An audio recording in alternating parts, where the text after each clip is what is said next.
The beautiful thing about the spiritual aspect of what we're exploring here is that it allows people to have joy in the path that they're in, have joy in the reality that they want to create, but also step into the essence of unity consciousness, where what you're putting out is also for everyone around you and for your community. And, with a heart open offering to how can you help be of service to this everlasting grid. Welcome, welcome. It's wonderful to be here with you, bringing another episode. I have published a new piece on The Radicals, which is a storytelling initiative powered by the Guerrilla Foundation that explores contemporary radicalism, reclaims what it means to be radical, showcases the diverse spaces of root cause activism worldwide, and tells amazingly inspiring and authentic stories that are meant to reframe activists, uproot misconceptions, and reroute rebellions. You can find the link in the show notes to my profile piece on Indra Adnan called Embodying the Alternative. You will know Indra from this podcast and our other collaborations. And this piece sits alongside the profile of Polly Higgins that I wrote earlier in the year. For those of you in London or able to come into London on the 12th to 14th of October, I am delighted to be sharing on intuition at a beautiful event for women called The Way Forward. It's hosted by Birthing in New Earth, and we will be exploring awakened and embodied feminine leadership. There is an inspiring lineup of speakers, including the curator, Samantha Briatico, and Diane Gogomo, who was a guest on this podcast. You can find the link to book your place in the show notes. My guest today came into my life this summer through a beautiful synchronicity and intuitive knowing. Fernanda Baraybar is a transpersonal psychologist, writer, and practicing shaman. Working with the Qero Paqo communities of the Andes in Peru, she's helping keep her ancestors' traditions alive by learning from their ancient practices. Currently, she works as a consultant for Synergetic Press. Her passion moves her to work for organizations focused on the expansion of consciousness. She writes articles for the online magazine Psychic Garden and is pursuing an MSc in spirituality, consciousness, and transpersonal psychology at the Aleph Trust, with the aim of creating further research on parapsychological phenomena and shamanistic psychology.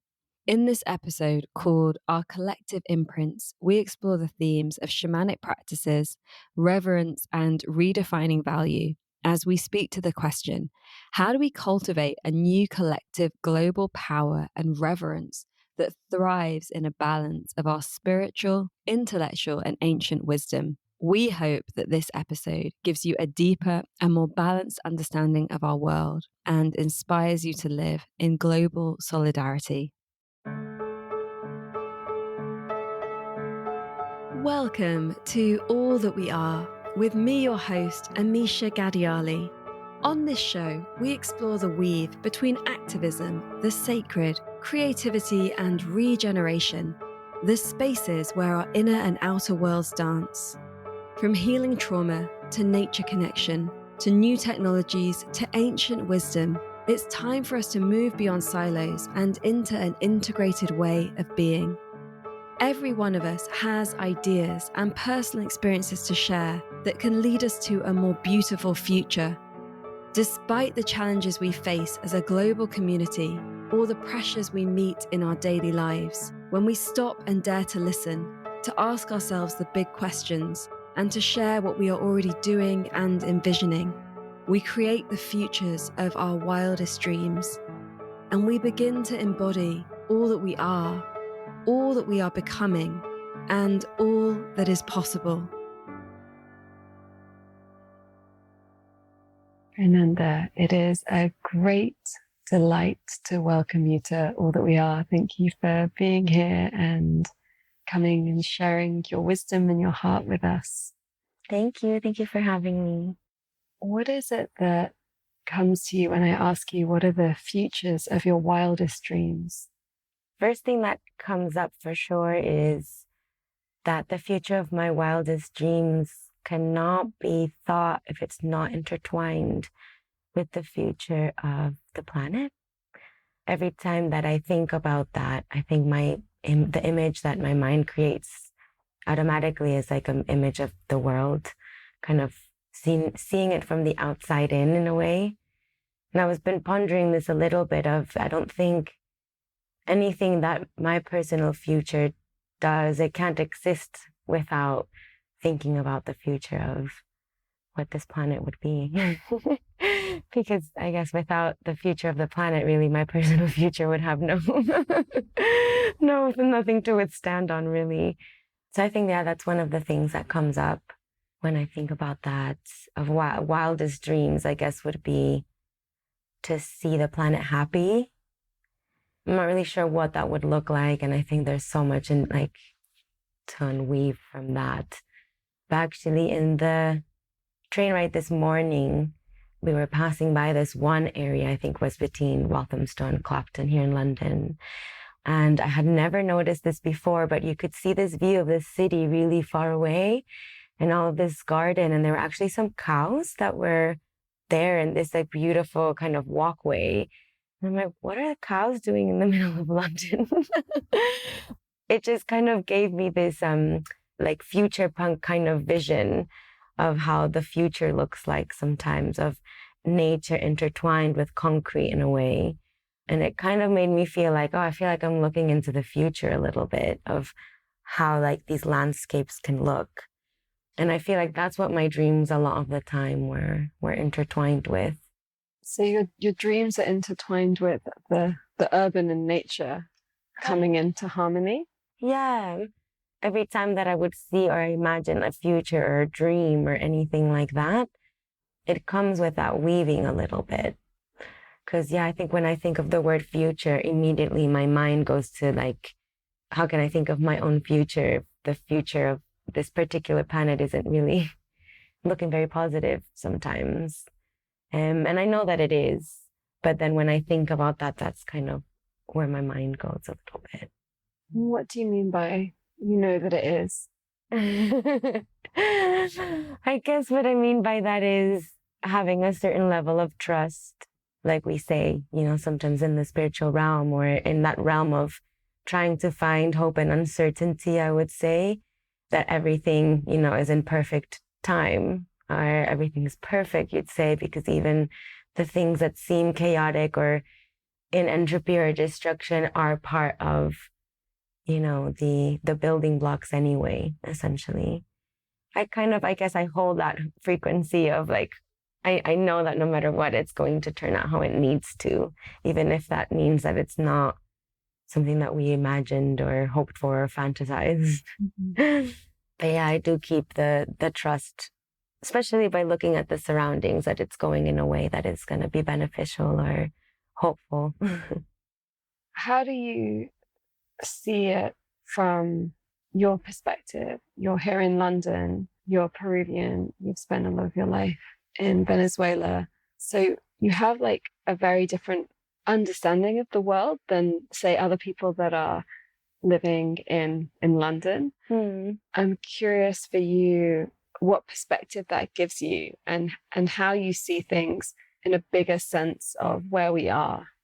The experience of living in the South or living in Latin American countries really brings an understanding of the dichotomy that these dual aspects of living kind of have. And in the current time, or at least what I've been experiencing in the most present of reality, is the difference between the northern way of living and the southern way of living. Not to like disconnect the world in any way, but just to like very humbly have a look at the inconsistencies of what these worlds have, how they've taken form.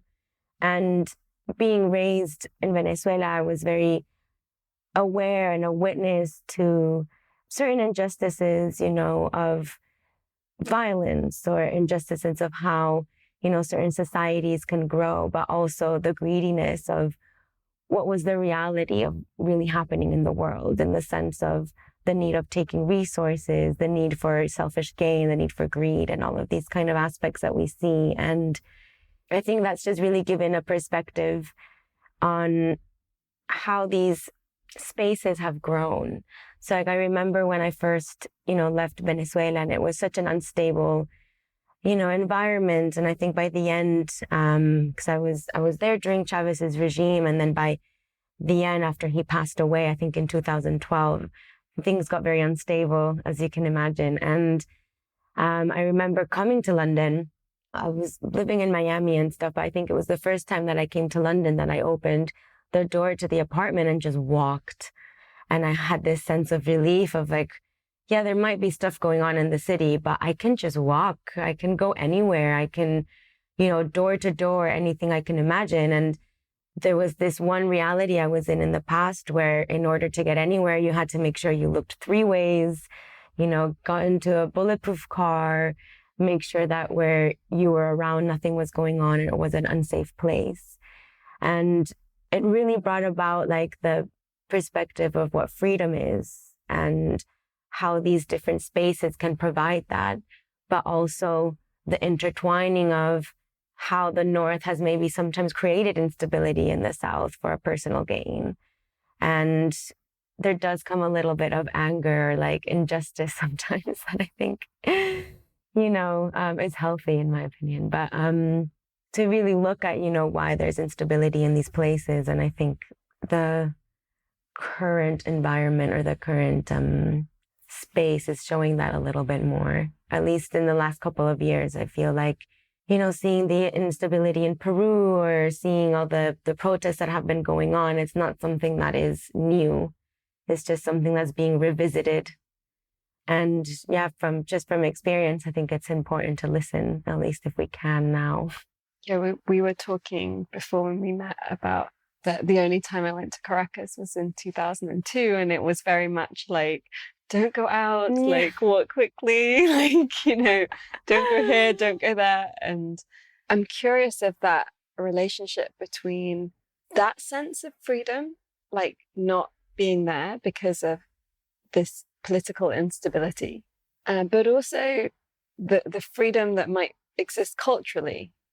Yeah, I think that's what's super interesting about those spaces is that they hold so much culture, right? They hold so much knowledge and so much experience from all these places. I feel that especially in Peru, obviously, because of all the ancestral knowledge. But in Venezuela, I guess the freedom is different in the sense that there's like, I don't know if it's good or bad, to be honest with you, but there is more freedom of expression in a way, in the sense of there's no consequences for actions. It was a weird dichotomy because I felt like sometimes I'd go to Latin America and I say, oh, I miss the chaos, when I would be in these spaces like in Switzerland or here in London, I did feel like very Big Brother sometimes, like a certain level of undertoned control in a way of behavior, which was really interesting to me. Like you go to the tube and, there's a voice telling you like, mind your bag, or like, it's like this like Big Brother voice constantly telling you how to behave even in the tube space. And I found that very strange, but at the same time, you go to a place, like Venezuela, where I found like sometimes I'd miss the chaos, but then I'd find, that corruption might exist in that society because, people are kind of more free to do what it is that they like, but also there is no sense of respect in a way. So like I found so much more freedom, so much more like ability to do what you'd like, but sometimes that didn't come in a way where there was personal responsibility attached to it. And so it was very heartbreaking to see all the violence that was happening there. I don't think that it's necessarily in other countries in Latin America, because I find that cultures differ. In Peru, it's very different. There's a lot more respect to the cultures in a way, even though there's still so much, things to unpack there. But the instability of violence in Venezuela was definitely like an eye-opening to how maybe, that kind of freedom sometimes, like it's beautiful to be in the beach and enjoy nature, but it's also, until what line are people just doing violent actions and like not having any consequence or anything really that will be stopping them from doing these kinds of things. So. Can you explain a little bit more for those that have no idea? Like, what is the source of the violence and the violent actions? in Venezuela for a period of time, I'm going to say like maybe around 2008 or so, things became very dangerous. There was a lot of kidnapping, a lot of just kind of like cold-blooded, murder in the streets, in the sense of it was definitely a rhetoric that the government had created at the time, especially with people that were wealthier. So there was a big divide between, people that were very wealthy, and the government and Chavez had this rhetoric of like the oligarchs, the people that are capitalists. It was this kind of story that we've seen in what we'd say like quote unquote communist countries, which really it's like a battle against, I don't know, ideologies. And throughout, the I guess dictatorship, I would call it, of Chavez, I know a lot of people would differ that perspective. You can have an experience of what communism might be, but in that particular case, I don't necessarily think that's what that was, because corruption came into play, and through all of that, a lot of violence was happening. And so it wasn't even a protest or a fight, like, from the rich people or the oligarchs, like the eat the rich kind of thing. It was, cold-blooded shootings to steal a car. It was, you'd get shot because you were typing on your phone and somebody would just have a gun and take it away and shoot you. And so it seemed like no consciousness for human life. And I think that that's when things, become very dangerous. It's like even going to the supermarket is a complete flight or fight of, I could get kidnapped. There was even like a whole industry for kidnapping. So you could get kidnapping insurance after a while. So you could just like pay this company to have a certain amount of money so that if you do get kidnapped, they have money saved to bail you out, essentially. So it was just, a lot of this kind of stuff. And, I have to say, and I always knock on my head and knock on wood, that I was very lucky, to have been present in this, but have felt like it wasn't something that I experienced personally. But a lot of my friends and people that I loved and people from my school, and I don't think it's very common to say, oh yes, I've known at least, 10 people that have been kidnapped. Like that's just not something very common. It's not common. It's not very common, I think. I mean, maybe not in the north or like in the northern hemisphere. Yeah. Right. So for you, it was common in your friendship group. Yes. That you would know friends and families and that were experiencing this. And here it's definitely not common. Yes, exactly. Yeah. Although I do know that parents in the US are getting increasingly worried about the school shootings that are happening. And I know various people that have left because they don't want to have that fear every day when they drop off their kids at school. Yeah.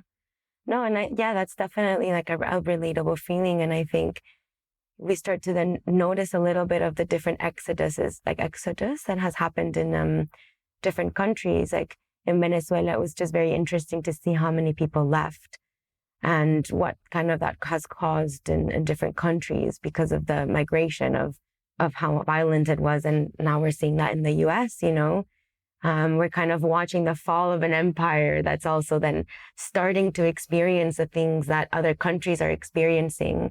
It's been so long that, the North has closed borders or has, had racist paradigms, especially with people that are trying to flee from a country that is really unstable. And you start to question, well, where did this instability come from? And what America and these, Northern countries have a part to play.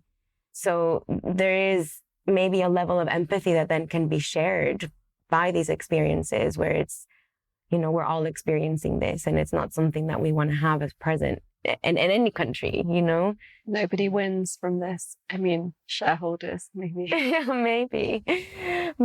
But, they're all going to pass away. And then what remains is the planet, not themselves. And if that's the legacy that they want to, leave, it's a little bit like, well, thanks guys. Because, it's not really what you gain from the time that you're here is kind of what you leave behind that is going to be valuable, I guess, to everyone else. But yeah. That's a beautiful perspective and not one that is actually that common to tap into legacy, but not just in I've passed this asset to my children, but actually, what is your planetary legacy? Yeah, definitely. I don't know how I don't know how you felt about that kind of, passing on of things for like the planet and stuff. But it kind of reminds me of, that saying that they say, like, you can plant the tree now, but you might not see the benefits of it. But that doesn't mean that it's not left for a benefit, I guess. In Peru, I'm curious as to what your perspective is on what's happening. Because one of the things that can happen in the cultural, like the spiritual cultural paradigm that we're in now, is that people can go to certain places and receive a lot of benefit. And it's quite isolated from a bigger picture.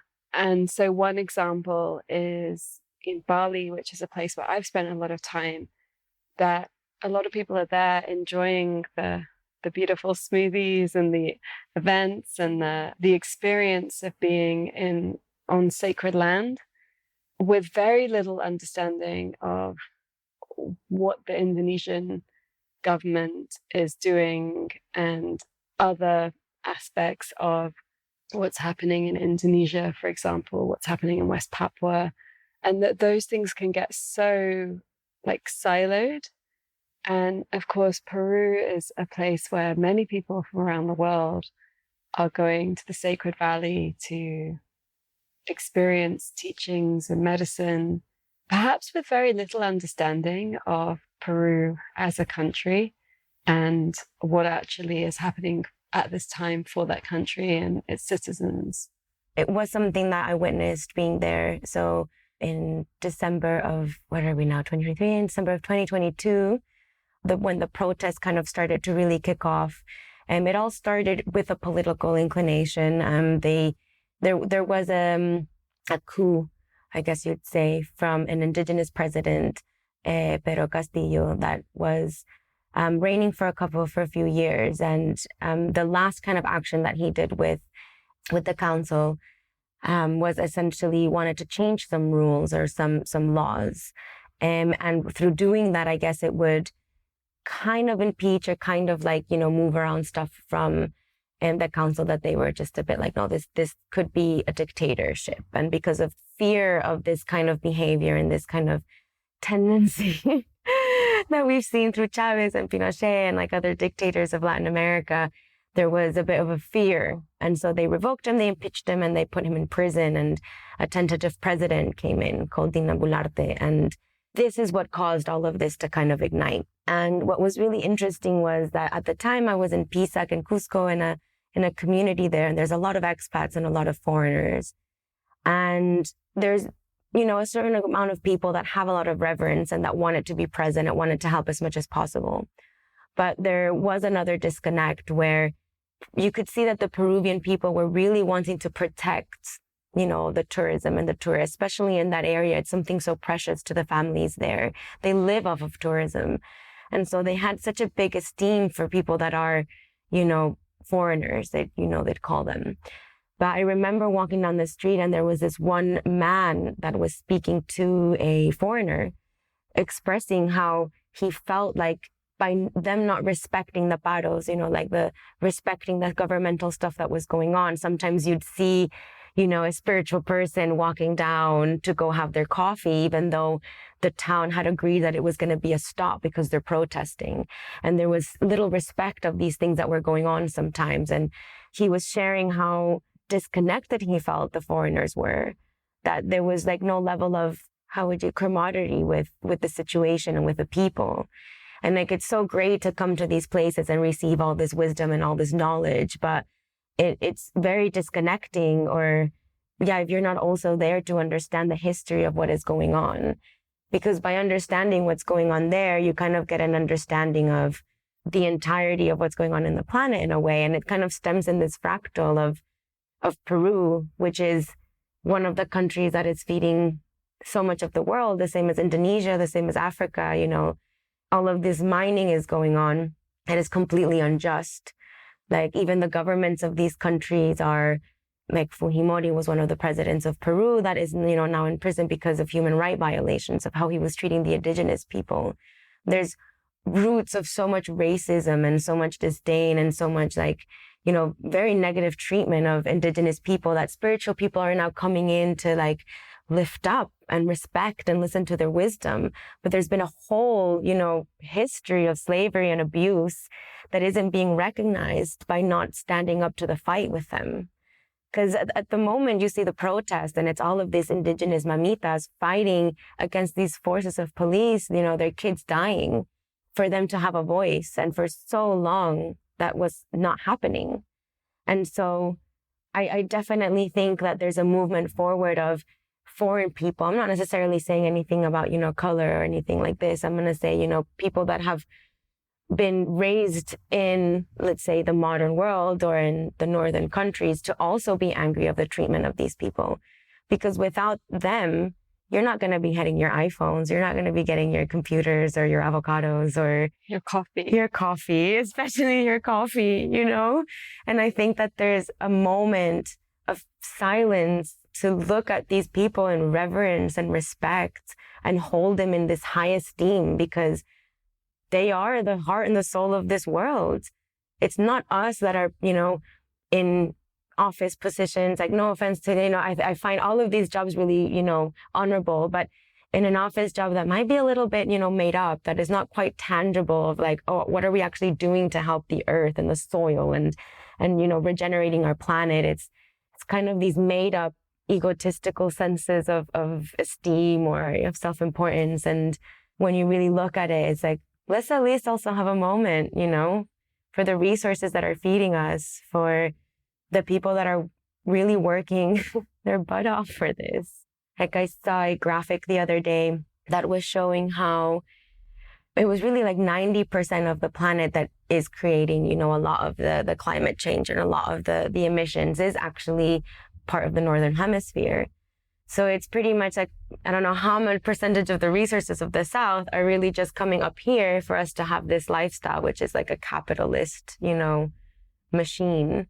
And that just, I found that mind blowing, to be honest with you. It was like, wait, we're just grabbing all these resources for here. Like, I don't really know why that made me feel that way, but it definitely made me feel some sort of way. It's one of those things where we know that that's how the world works. And we also talk about colonization, slavery as things from our history, like uncomfortable things from our global history. And we all know that there's no way that dress can cost, $5.99. Yeah. Like, it just does not make sense. And we know that tea and coffee doesn't come from any European countries. We know all these things. And yet somehow that disconnect is so strong. And I feel like when we then take that step back and just re-look at the world and see what's actually happening. And as you said, this 90%, it's extraordinary, isn't it? In the worst way, that all of our human resources and nature's resources are going into this kind of feeding of a lifestyle. I don't know how we integrate that in a way that's actually meaningful. And I'm curious what you feel around that. Like, what would it be to live a life where we understand and honor that in a different way on the individual level? Because so much of the change really needs to happen on a corporate level. Mm-hmm. I've been in this space of campaigning and working on these things for a long time. And I've also been one of those people that's taken on the individual burden, and then been very obsessed with where things come from and where things go and what's happening. And it makes it very hard to live. Yeah. And it's already challenging to live in late stage capitalism, even when you have privilege. For example, in England, the bills are just going up and up. And a friend was sharing that her home insurance bill has just tripled, out of nowhere. Oh my gosh. And then you imagine the energy bills, all of these bills are just getting bigger. And most people are on fixed incomes that aren't getting bigger in relationship to all of this. And then that disposable income gets squeezed. Of course, there are other people in the world with huge levels of wealth that are able to travel around and just really chase joy and big experiences. But for the most part, most people are also struggling to get by within this failing system on all sides of it. I don't expect you to have an answer, but I wonder what is alive for you around how do we live that with more global reverence? Yeah, I think it's also like a sense of gratefulness, like that what you just said, like some people have the ability, the privilege to, search for joy or to chase joy, but having a bit of perspective of like, well, why? Like, how come, these people or us or whoever is like in a state of being able to chase joy. And that means that there's a whole hierarchy or there's a whole, chain of occurrences for that to be able to be a thing. And I always go to like the hierarchy of needs of Maslow and like, these kinds of like psychological aspects. But when you see it being seen in the world, well, what is that bottom aspect? And that is that there's, like we're saying, Indigenous people that are working in the front lines to get the copper, get the lithium, get all this stuff so that people can be in such a comfortable position that they're able to chase joy. Because if you had to go and mine the lithium for your phone, if we had to all individually go do the actions for the lifestyle that we have, which means like, hey, I'm going to go farm the wheat for my bread, I'm going to go get the copper for, for that thing, then life would be very different, And I'm not saying that there's a solution to this. Obviously, there has to be a global consideration, but gratefulness towards at least that process is a good start. I think it at least allows for respect and reverence again to the people that are putting that effort for our ability to chase joy. And I think that also comes in a way of maybe redefining value. Because at the moment, like the way that kind of pyramid is of highest value is money. Because money will get you comfort, money will get you joy. Like if you're in this privileged position, then there's a certain level of your survival being met, but you're not having to worry about monetary support, which is very valuable, I guess, in the society that we're in. But what if there is an ability to change where that value is actually value is that you have water? Because in a couple of years, that's not going to be a source that's going to, be so easily accessible. So it's kind of like the experiment of Utopia Burning Man. Let's say like when you're in Burning Man, sometimes money isn't really that important. What's more important is that you can trade toilet paper, kind of that kind of basis, And I think COVID also gave us a little bit of a snippet to that of like, okay, maybe what is valuable isn't necessarily things that are tangible or material. Maybe it's actually more support. Actually, that's a little bit more valuable than money if you're in this kind of situation. And yeah, maybe it's changing that perspective, and not just of us at an individual level, but for people that are in corporate and at an individual level, changing their perspective as well. And therefore their actions are changing when they're, doing the business stuff. Yeah, I think that's kind of what came up.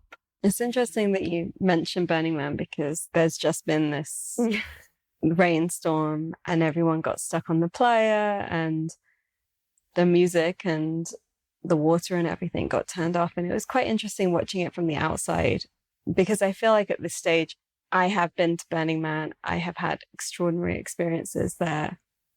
A lot of us are asking the question, like, what about all of that resource and energy going into something that also creates lasting regenerative change instead of just an experience that you then let go of, like without attachment and burn. Yeah.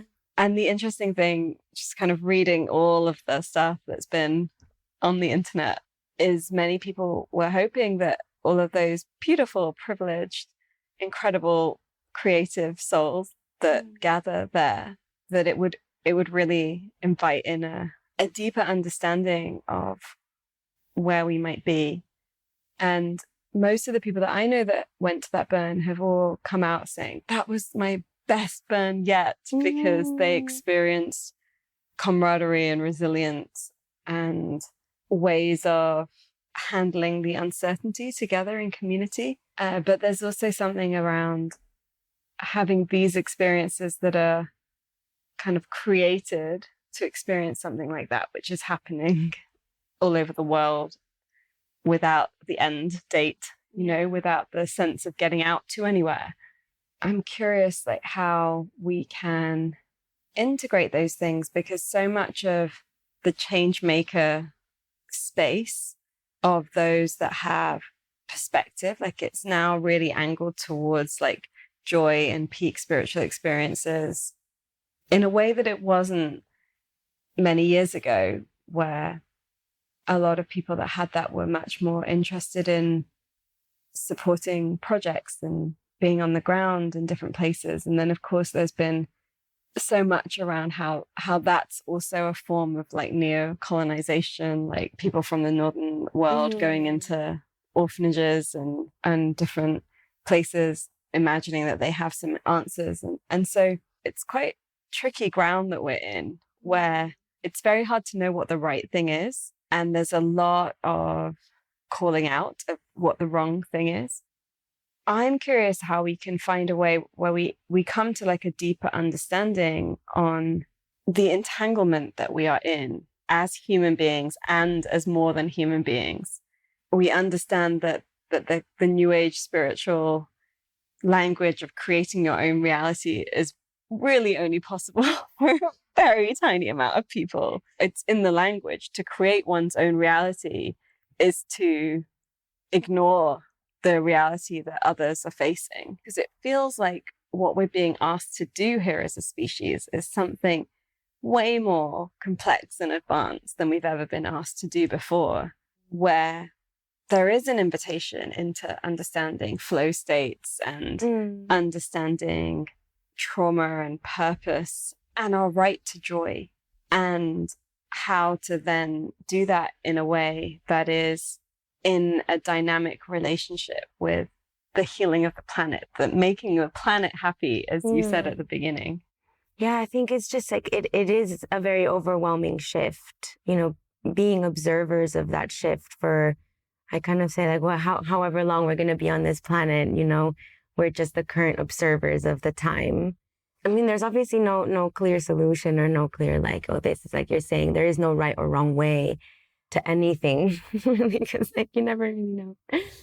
Like, it's very important, at least personally, to understand how these experiences that we're all having, like these enlightenment experience, I'm going to call them, like, you're saying it isn't, available to the entire planet at the moment, in the sense of, again, if we go back to the hierarchy of needs, there's so many people that are, still stuck in the lower aspects of survival mode. And yeah, we're seeing this, group of humans that are kind of in the top part now because they have all of these needs met. So they're exploring, I guess, the enlightenment consciousness reality of humanity, which is like, oh yeah, we do have these aspects of flow state, intuition, and, extrasensory perception. And a lot of us are coming kind of online to these things that are, we've always had that actually. It's been very ancient, but we're kind of turning it on in a modern time, or in the current time, which is going to look different because we've created a whole, society that is kind of now intertwined. Like the way I see it, a lot of people in the spiritual and New Age community talk about the fifth dimension or like unity consciousness, and how, all of these kind of steps into healing through all the tools that we have available. It's not that there's a goal in sight, but there's a way to tap in, I'm going to say, into this reality or state of, like you're saying, creating your own reality doesn't become just your own reality, because creating your own reality is part of the tapestry of everybody else's, of understanding the grid work of humans and how we're all intertwined and connected in the collective. And that inner work, or that kind of ability, or not ability as in you're able to do it, but ability is like you have the privilege, to be able to be in that space of self-exploration, kind of gives you a responsibility in the sense of you're no longer creating just for yourself. I think the beautiful thing about the spiritual aspect of what we're exploring here is that it allows people to have joy in the path that they're in, have joy in the reality that they want to create, but also step into the essence of unity consciousness, where what you're putting out is also for everyone around you and for your community. And, with a heart open offering to how can you help be of service to this everlasting grid. And sometimes like it doesn't even have to come that way. It could just be like, this gives me a lot of bliss and a lot of joy, and just kind of surrender and trust that because it is aligned with your highest joy, then it will be something that is useful for the tapestry of all. I no longer think that our realities are individual. Any, aspect that we put into this space is something that's going to ripple for all of us. And that's what the 5D consciousness is trying to, sweep into the embodiment of the material now. So it's like, how are we going to act based on that a little bit, which is, okay, I'm connecting with my bliss, but I'm doing it for myself and for my family and, for the community, for that kind of thing, not just for self-gain or, oh, I'm going to have my name in billboards. It's like, well, that's great, but that could be your path though. Like by having, your name on billboards, you're inspiring people. Like, I'm not saying that there's, any way. It's just more that if you do have the privilege to follow that, then I feel like it comes with the responsibility of how it's affecting the grid in a way. It's an invitation, if you have a 7-figure lifestyle, that's not just for luxury hotels and more peak experiences. It's also, how can that be then part of the service that you're offering back to the world? How can we actually strip this relationship between self-worth and money?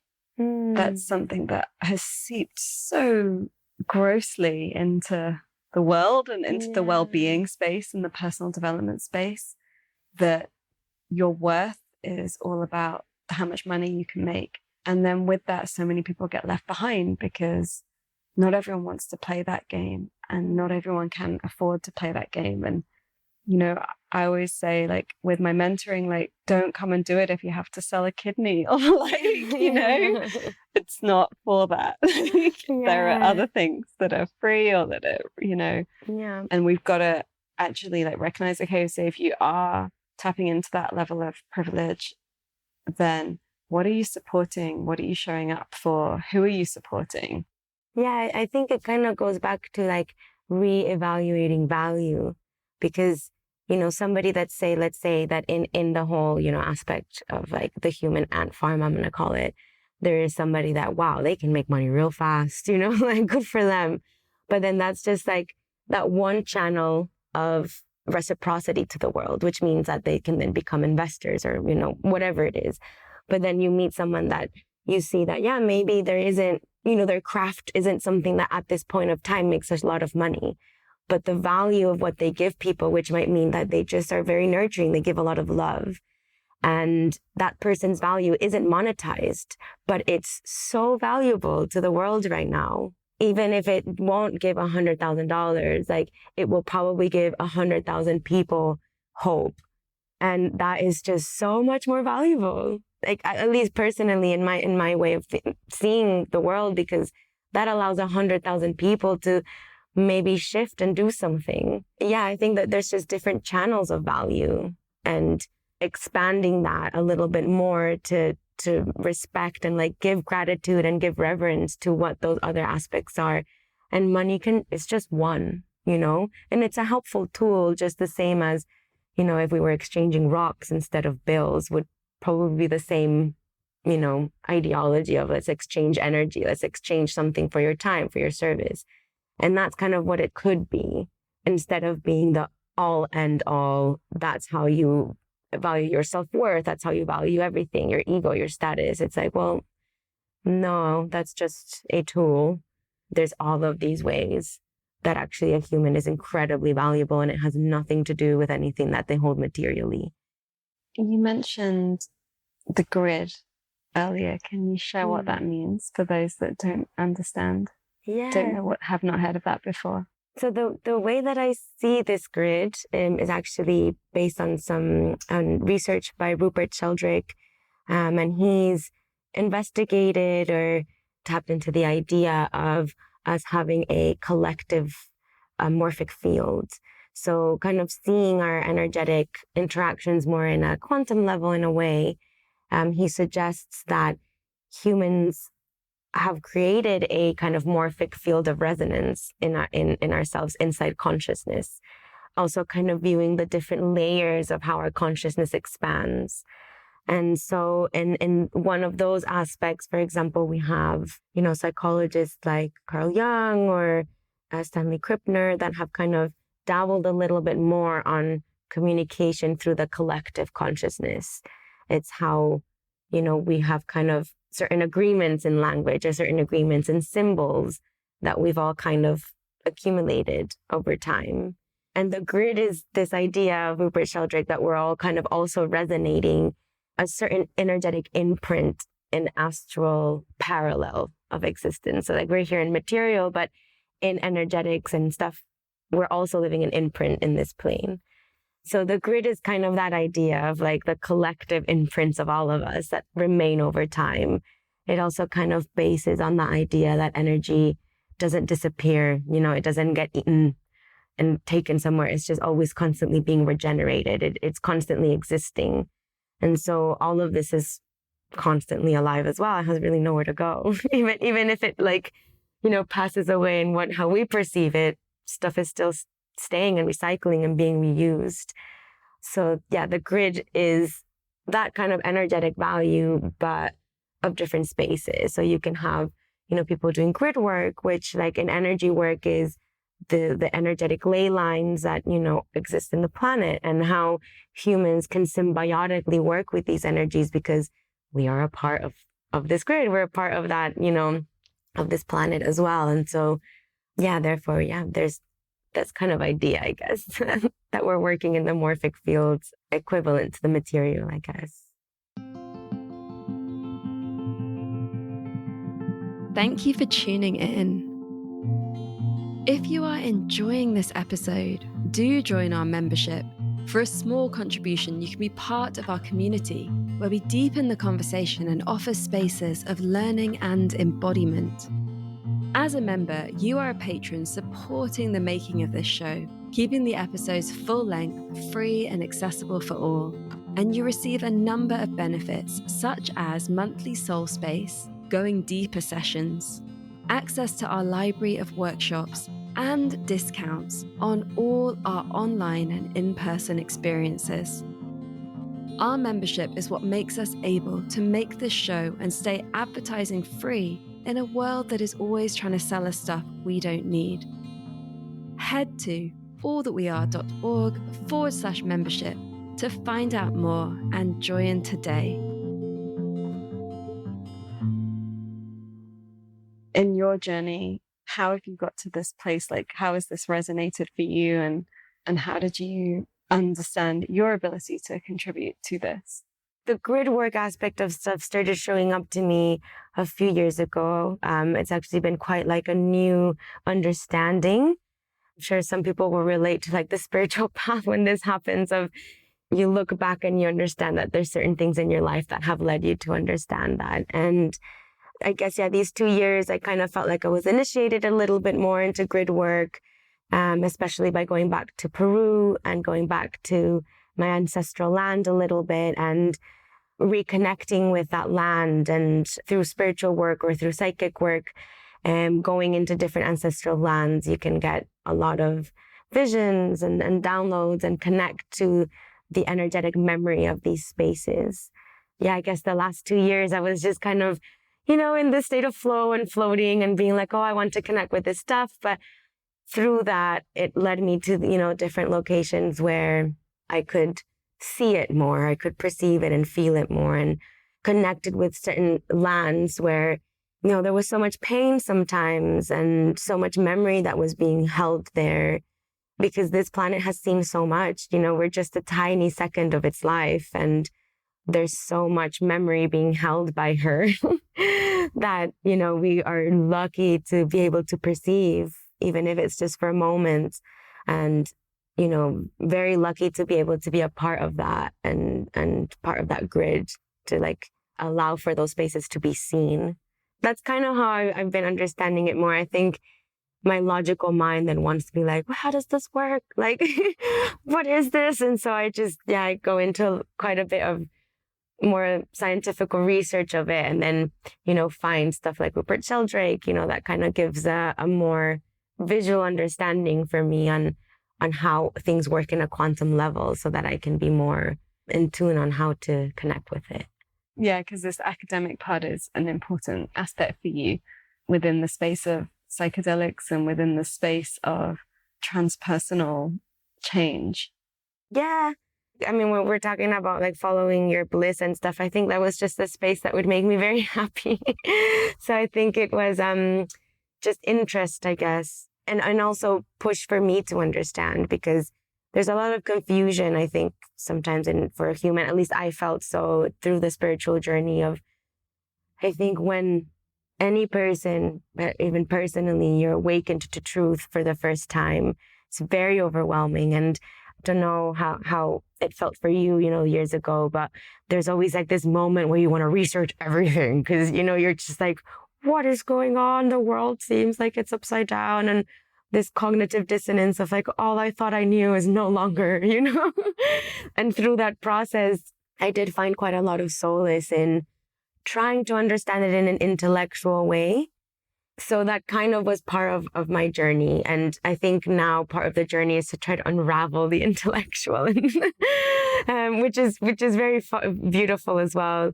I remember, I think like last year, I met a shaman. She's this beautiful shaman that serves medicine in the jungle in Peru, and a friend of mine helps them with retreats there, my friend Fidel, and he introduced us to this shaman that was coming to the valley, and literally like met us for a couple of seconds. And to my friend, she was like, "Oh, your energy is so beautiful, so calm." And she just looks at me and she goes, "Oh, you think too much." And I was like, "Oh no." Immediately I was like, "Oh God, yeah, I've been going through a process." So yeah, it's been very important to understand the world in different ways. This particular way has given me lots of solace, but it's definitely not the only way. Yeah, for me, it was actually slightly in reverse, like coming from the great intellect space of England and not quite finding my way in that, kind of understanding how to perform it, but it never felt quite real for me somehow. And then when life really opened my spiritual path in some quite strong ways, it was a relief to be allowed to understand in the energetic and the non-verbal and the non-explaining kind of way. But then the interesting thing is I had to explain what I was experiencing to those that I loved, and then I chose to teach. And so then you have to learn how to explain the inexplicable. Yeah, there's just come a time where you're like, okay, words need to be used. Yeah, and also, if you teach in the Western world, in the dominant culture, like people are very protected, and the intellect is protecting a lot of the energetic and the spiritual bodies to be opened. And so what I found is that you have to be able to make somebody's intellect put the pieces together and feel safe in order for them to be able to open up to the more energetic and mystical experiences. Yeah, definitely in London. Yeah, and in the Western, I don't know why we call it the Western world, because I guess, the Northern, whatever, these countries. Like, it's definitely felt, like, especially coming to study here and studying in the US, like there's a threshold of validity in intellectualism. And it's very powerful, I think, as we move into a realization that actually intellectual knowledge isn't the be-all, end-all. And if we want to give reverence to like the whole human experience, or just like what we're really capable of, all of these other forms of knowing can be like support. Like I really don't like this whole idea of this is better than this, or this is better, and that's kind of the frequency we've been living in for such a long time of like, oh, if you don't know the academic stuff or the intellectual stuff of something, then that is not, founded enough. That's not, I don't know, like trustworthy enough. And especially London, I think, has an opportunity to move past that a little bit. We're seeing the like spiritual community coming down to the South to understand these like intuitive aspects of our being, of the stuff that we maybe don't see but know. We're kind of, having a bit of an exchange at the moment, kind of also recognizing that maybe the intellectual of certain countries have helped with, the South a bit and vice versa. But it's interesting to see a little bit how we can let go of the intellectual, because that also helps. And for example, like I always really love reading like of different scientists, like even Einstein, or let's say like Aldous Huxley, and all of these people that were involved in like the aspect of consciousness and the research of even the scientific, most academic action comes from intuitive knowings. It's a mixture and merge of both ways of knowing and interacting with the world. It's not about one or the other. And when you have the capacity to merge both, that just allows for deeper understanding. This whole time, I feel like they've been trying to break that off and base on the intellectual out of fear, when really nurturing the intuition of the people would probably bring about a more cohesive understanding, or a cohesive way of doing stuff. Because pretty sure scientists, we're also exploring in so many different ways. And we're starting to see that now a little bit more. Yeah, I found that London has changed a lot. I first started offering Sunday Night Soul, I think almost a decade ago, in a little studio in Hackney, and seeing how things have shifted. And I first started going to yoga classes and things in London probably around 2008. I was healing from an accident in London in 2004. And it was very like you had to go to like, these women who had little cabins in the back of their houses, where you could go and get like healing. And now just seeing how big it is and how loud it is and how full the events are and how much more open people are. And obviously the festival culture as well around spirituality. Something is shifting, and it is an integration of the energetic and the intuitive and the intellectual. I'm curious how you feel as a Peruvian woman, and me sitting here as an Indian woman, both of whose cultures are popular as spiritual tools. Yours is much more fashionable than mine now. For some reason, it's just like... But mine was. Yeah. But now, the shamanic is kind of much more in vogue. In vogue. How? I mean, it's such a tricky space to even have a discussion in, because I also have gained so much from Western white American teachers that are teaching from what they learned through Indian teachers. And, this is like the world that we're in.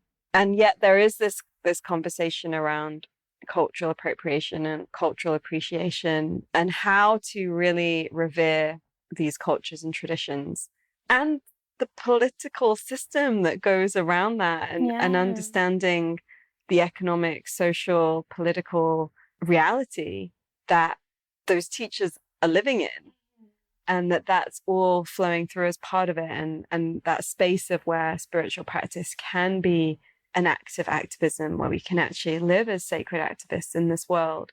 I was sharing with you that in one of the medicine festival groups, there was like a discussion, and somebody was saying that like being called fragile for not believing in cultural appropriation, this kind of whole thing. And I don't even know where we go with it, because there is a reality that those in white bodies often make more money from these cultures than those that are originating it or from those lineages. It's there in the yoga studios of London, although now everyone has to have like a couple of brown teachers. And preferably at least one Indian teacher to mix in with the collection. And so, how can we understand all of that complexity? I suppose specifically for you as a Peruvian woman, and a woman that is activating these codes of your lineage, that is really understanding. And also some of this has been lost to your own family lineage. There's a reclaiming of of ancient wisdom that happens because all countries are being modernized and separated from like the deep spiritual lineages. And in my case, in India, although people might still be deep in prayer and practice, sometimes it can be without the Shakti being fully present. You know? Like an example is how the goddess Lakshmi is really revered for money rather than for how I see her, which is the abundant nature of our souls radiance. Like that's the abundance. And so for you, as a Peruvian woman, how do you sit in all of this for yourself? And what can you offer to those that are interested in shamanic practices from your culture? How can they step into that with deeper appreciation and reverence? The way that I can kind of begin the unraveling of this aspect of things is, I was raised in Latin America. I was raised in Venezuela, but I wasn't raised in Peru. And although it was, a country that I'd go back to all the time, and obviously all my family was there, growing up, there was because of this kind of separation of privilege in Latin America, especially in Peru, you start to see a certain pattern of, if you are from Lima, let's say the capital city, and you have some sort of white in you, there is immediate racism to the indigenous. And the shamanic cultures are coming from the indigenous people of these lands. And it's again like having this change of perspective, which very interesting enough, because I was raised in a Western ideal. So like, even if I'm Latin American and all this stuff, schooling and everything was American. It was all in American schools, international schools. And so there was always this kind of teaching of this way is better. English is better. If you speak English, like you'll get far. If you have this kind of education, you'll do better. And that was always instilled in the culture. There was also always this Westernism.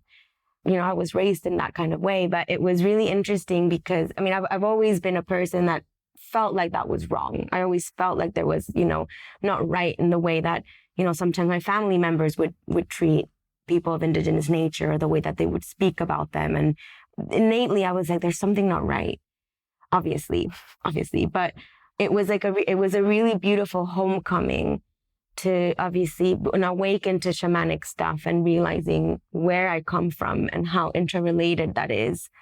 And being through the West, coming back to revere that in its complete honor and realizing how distorted these views had been for so long, because they were, it was like you're ingrained, the genetics technically is like at least personally, it's half, it's not half, but it's like a certain percentage, 20 indigenous, the rest is Western. So it's like the clashing of these beliefs are in both, and in one kind of, aspect of a lot of us that are mixed race, right? So yeah, it was very, very interesting to go back, and it came from, this yearning to learn from my own people, because like you can, like you say, go to, white teachers or to different countries, but it was definitely a homecoming of, well, to be fair, like all of this consciousness knowledge is for all of us. It doesn't belong to anybody except the universe, except, this knowing that we have. And the way that it's seeped in this particular planet and through this particular cultures and through these particular regions, if we really sit down, we're all sharing a lot of the same knowledge, and it really all belongs to us. It's a very beautiful way of seeing it. And I think the shamanic aspect is coming more to light because of its reverence to nature and because of its, the way that they've preserved this kind of belief system for such a long time. There's a certain preciousness to it, a certain kind of wanting to protect that a little bit because it's kind of been so untouched by this Western belief system. And I think that's why it's becoming more in vogue or some, at the moment. It's bringing a certain genuineness to how we connect to this universal knowledge. And again, it's just a way. So in a little bit of the knowing of that, with the whole, like, the white and these kinds of countries coming in of cultural appropriation, there is a little bit of anger because of all the years that this indigenous people and these beliefs were put down and abused. And so it is like, unfortunately, it is very human to be like, hey, you've been beating our belief system for so long and now you want a bit of this, It's kind of like being in a toxic relationship. You're just like, wait a minute, you were like throwing me off for like that. And now you want, so of course there's going to be a little bit of anger and a little bit of, the colonialism aspect of stuff. And I remember like reading, for example, the first time I read about Hiram Bingham, which is like the Dutch, British, I don't know, I think he was Dutch researcher that went to Machu Picchu and like discovered Machu Picchu. And I was just like, wait a minute, he didn't discover anything. That's been there all along. Like, the Peruvian people have been making potatoes this whole time. Like, just because some dude from, the Netherlands now has seen it doesn't mean that it's like now in the eyes of the world, but because the Western world is the eyes of the world in a way, because of the interconnectivity of communication that they created. That's the way, and Peru is very interesting in that way, because even if you go to Cusco, all the museums that you see are this inter-exchange of academia with the Western world, of the discoveries that they found in these places. I'm sure the same is in Mexico and all of this stuff. In Patagonia, for example, it's so ecologically based to like preserve those areas, no? So it always kind of felt like the white man came as observer of like these cultures and these ways of doing stuff. And it was always an observer and a taker. It was never like, well, why don't you allow these cultures to observe you? Like, why don't you allow these cultures to come in and be like, hey, you're putting apples in plastic. That's weird. And like and that will happen. Like I remember going to, I would say like little community in Malawi and during school, we would do a lot of like nonprofit work. And we were with this community and we were asking each other questions. And the people from the town were asking us how we got our food. And one of the girls was like, oh, we go to a store and, and then we grab meat. And they're like, well, how does the meat come from? And oh, it's cut in like a plastic board. And they were laughing. They were like, what do you mean? And they were like, yeah, that's how we get it. And they were just laughing at us. And they're like, ba-da-da, like they're pointing at the thing, like, but it's right there. Like, why would you do that? Why would you go to a town, go to a store and buy everything in plastic? I mean, it's bonkers. Yeah. It's like, I was about to say it's bananas. Yeah, it is also bananas. Well, the bananas thing is completely messed up. Like how some countries that have a lot of bananas, their bananas get sold to other countries and then they have to buy bananas from other countries. Oh my God. Like that's the system that us intelligent humans have created. Oh my God. Yeah, I mean, like I do have a certain understanding of, especially in Latin American countries, like there's just been talking about more like the political and like being involved and understanding the political around the shamanistic and spiritual aspect, is that there has been a lot of corruption in these countries. And I don't think that everything that's been done with Western knowing has been done maliciously. I think that there was also an intent of wanting to grow these countries because of the potential that they have, and recognizing that at times, people that were learning or growing in these countries were coming with a corrupt leadership. And that also wasn't very helpful for the people or for people of the countries. And I do have to recognize that because I lived through it. It's very easy to say communism is great and that Chavez was great, when you weren't in a communist regime for 12 years of your life and your friends were, being hurt and shot. So it's very easy to say that coming from European countries and, involving socialism in an already democratic system. But over there, for example, the family that I work with, the Yapasa family, is one of the oldest shamanic, families that are in the region. And they officially came down from the mountains in the 60s when like one of the first revolutions in Peru, or not one of the first, but a really big one was happening. And a terrorist group actually formed during that time in the 90s as well, actually was like when we came back, and they're called the Sendero Luminoso, which is the luminous path, weirdly enough, which is such a like, I don't know, in my opinion, like such a storytelling name, because we speak of these times of like the path that is lighting towards us, and so they called themselves the lighting path. But it was this terrorist group that was fighting kind of like the fascist government of Peru at the time, which was creating, you know, a lot of pain and stuff for indigenous people. But there's like this whole perspective of Peruvian people that think that they were doing the right thing because they were growing business and the economy was great. And like Peru was growing as a country. And I was like, yeah, well, to what cost? Like, that's why this terrorist group came to be, you know? Yeah, the shamans that came down during that time to be like, hey, we were told, you know, that at one point we were meant to come down and share this knowledge.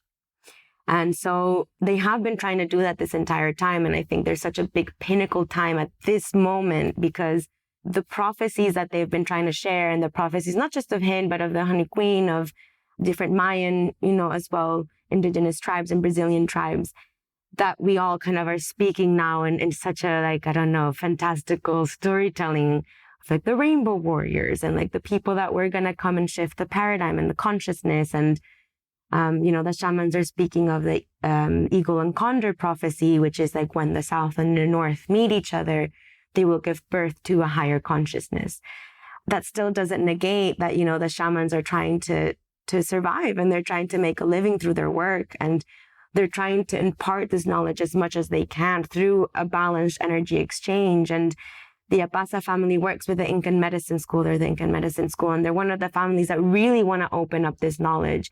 You know, there's this whole then interrelatedness of other shamanic families that want to keep the knowledge, you know, that want to, how are they going to want to share this with the rest of the world if it's being used with good intention? It's kind of the same thing as when we start to awaken to Hermetic knowledge or Gnostic knowledge, or all the hidden books that, you know, were burnt and thrown away when it comes to the use of not magic and like, but just like the use of magic and quantum understanding of the world. And all of that was just gone, you know? And I think the shamans are definitely just trying to impart what they can. Like they definitely have been linked to a certain type of knowing that is very present to our time, because it's more than just the spiritual. It's the interconnectivity to astral beings. You know, it's the interconnectivity with the planet, the symbiotic relationship to our own self-awareness. And I think that's why it's coming out at this particular moment. You know, I think that's it. And what they're going through and for the pain of their country, you know, there's been countless times that we've, you know, spoke to Hermana Betty. She's the translator of the Quechua for the Maestro Paqos. And, you know, it's been really heartbreaking for them. And they understand. It's really interesting because they understand why there's such a big community of energy workers in such close proximity to such a big grid like the Sacred Valley. You know, we're all there and we're all kind of helping energetically as spiritual activists to be present in such a big shift for a country that is not only holding like spiritual ancient knowledge, but it's holding a lot of resources. So it is very powerful, and the shamans are aware of the shift of time, and they're constantly, you know, up in the mountains doing ceremony. They're constantly like, they're trying to shift the energies of the world and trying to hold the frequency. And they might not realize, you know, really what their work is doing. The same as the Tibetan monks that are up in Nepal, like being in London and being in this, you know, complacent form of being, you're not recognizing the work that all of these people are doing surrounding so that this one person can have a comfortable life in their, you know, tiny reality of, oh, I'm going to go to work and I love my bicycle and like, I'm going to go get my plastic banana. That unity consciousness allows for us to have that perspective and turn around for a moment and say, oh my gosh, thank you.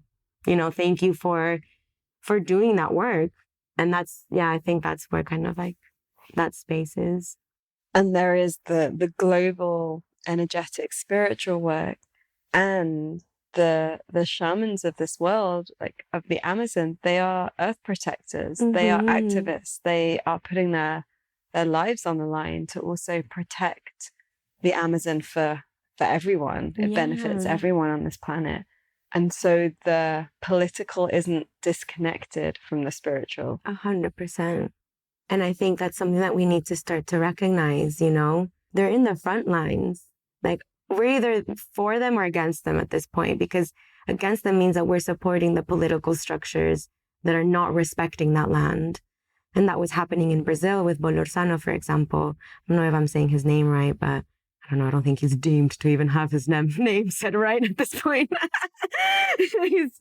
But he, for the last couple of, like 10 years or 5 years, I'm not sure how long he's been doing this, to be honest. I'm not keeping up with his political regime that much, but he's, passing laws to keep cutting down the Amazon. And it's been years. Like I remember of, all the kind of law, how do you call it when you take someone to court? Just like law forms. I'm not sure what they're called. Like legal battles. Legal battles, yeah. There was like, indigenous tribes that were against Shell like 10 years ago that are trying to take them to court because they're completely, reforming the land, and they're just buying off the land of these people. And again, it stops to be like, well, what's the value here? Because now the value is to have more land, more healthy land. That's going to allow us to survive longer than cutting this for money. And so it's recognizing the short-term, long-term gain, and that there's people that are giving their life daily for this belief and for the sake of the planet surviving. And so again, if you're not kind of standing behind them, then you're standing in front of them. And that's your planet too. So it's like if you're standing in front of them or you're standing against yourself, it's a very mad, it's a very mad thing, I do think that there's a power in the North or the West or whatever it is that we want to call it, to stand up to its own powers and start to really respect and revere these cultures and stand behind them. I think it's time, because by doing so, they're standing up for themselves as well. Yeah, absolutely. What is the call to action from all of this that you want to leave us with? I think the call to action is to be angry.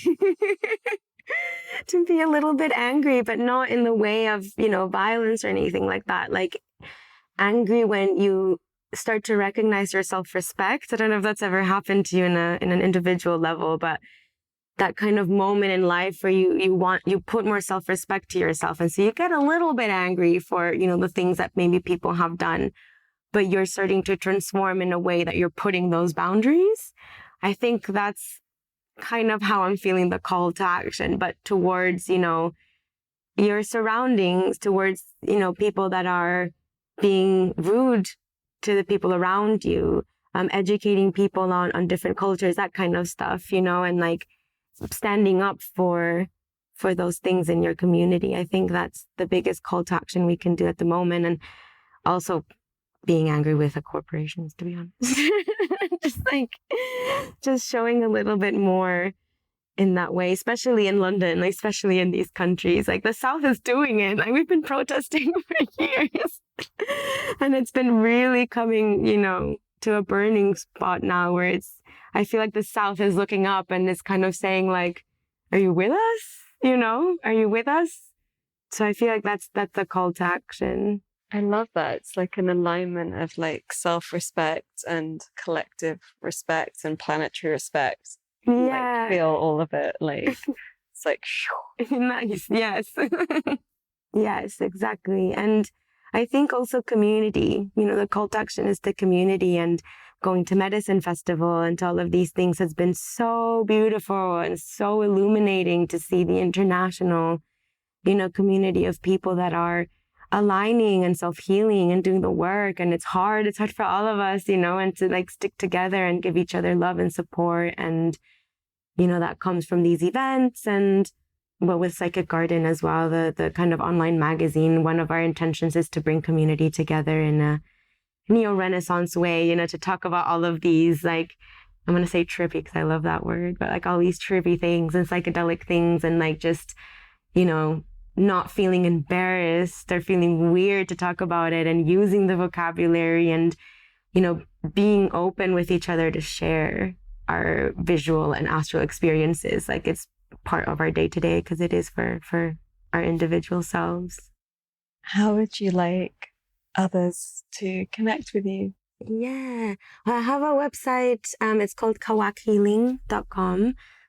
Doing kind of like one-on-one frequency sessions, kind of like this, and shamanic healing. So I do bring the things that I've been learning from the shamans in the mountains. So it is a lot more spiritual work.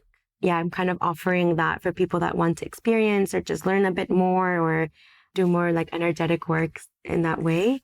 I have Instagram as well. If you guys want to connect with me through there, I post little stuff of research and stuff that I've been interested in. And definitely, yes, Psychic Garden. It's a creative collective that my friends started during COVID, and it's an online magazine that has like a bunch of different information on hermeticism and psychedelic exploration. But we also have a center. My friends are kind of running it in Peru.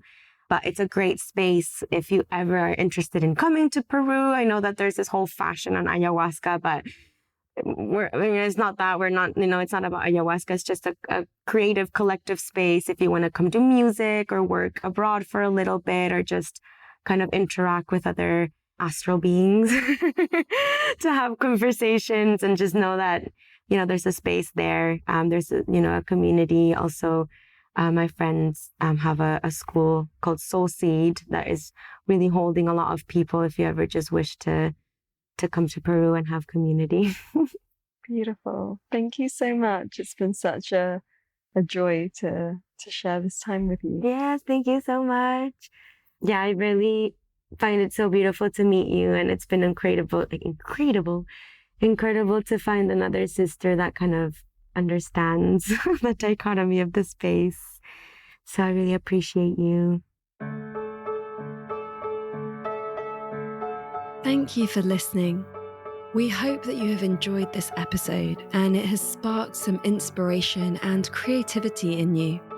As always, you can find links to everything we mention in this episode, download our book, and discover so much more over on allthatweare.org. We give space to our guests to share their perspective without debating it or fact-checking, as this approach allows for deep, unedited conversations from the heart.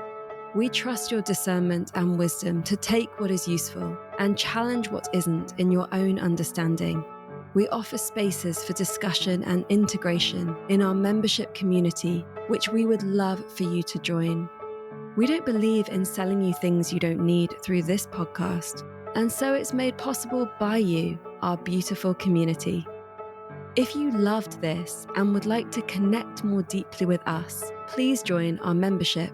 You choose what you contribute based on our sliding scale, and you become a patron whose support makes this podcast happen, as well as receiving access to a library of many resources and invitations to nourishing events. Please also hit subscribe and leave us a review wherever you listen so others can find us. This podcast is made by an all-female global team. Me, Amisha Gadiali, producer and host, Annegret Afolderbach, who crafts the words that accompany each episode, and Mary Chan, who edits the sound so skillfully. All That We Are celebrates all that we are already and the untapped potential that lives inside us. It invites the full power of the more than human world, nature, the unseen, our ancestors and our future generations. It reminds us that we never exist in silo, through borders, timelines, or polarity, that in each and every moment, all that we are is here.